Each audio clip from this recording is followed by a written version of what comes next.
Mon beau sapin, roi des forêts, que j'aime ta verdure.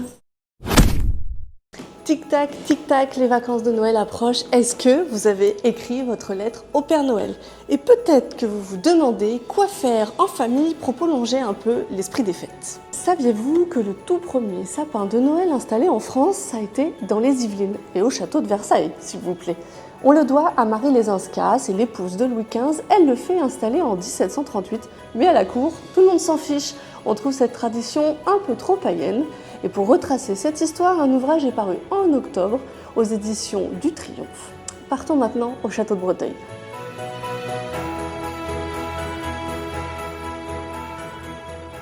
C'est une tradition pour la famille, illuminer et décorer le sapin, mais surtout les équipes l'ont voulu gourmand ce Noël.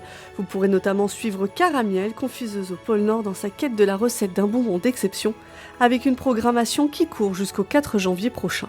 Cette année, on a renforcé décoration et illumination pour en faire un temps fort de la vie de Breteuil. On a un temps très fort qui est le festival de Noël, les 13 et 14 décembre, où là vous pourrez, en plus des décorations, illuminations, de la conteuse, vous pourrez en plus voir le Père Noël qui fait un stop à Breteuil. Et puis il y aura également des chorales d'enfants et autres animations. Le château de Breteuil vient même de créer un salon de thé dans l'ancienne faisanderie du château, du chocolat ou encore des madeleines en référence à Proust, qui s'inspira d'Henri de Breteuil pour son personnage d'animal de Bréauté dans À la recherche du temps perdu. À Rambouillet, vous pouvez vivre ou revivre le fabuleux Noël pensé par Polaris.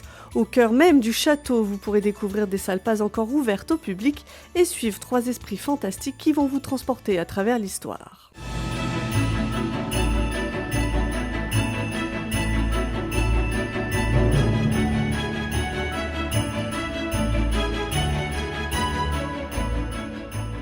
À Poissy, les traditions de Noël ont pris possession du musée.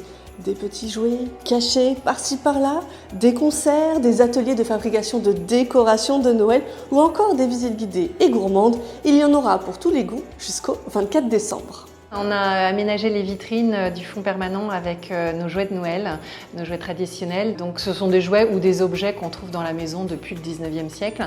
Donc évidemment, on met en valeur le sapin, la crèche, le Père Noël, les décorations de Noël aussi, parce qu'on a quelques décorations anciennes de Noël qui datent des années 1920-1930. Et puis les jouets plus récents, comme ceux que vous voyez juste derrière moi. Et voilà, c'était quelques idées pour profiter de Noël et pour prolonger ses vacances. Pour ne rien rater, un site destination-yveline.fr. C'était le Père Noël.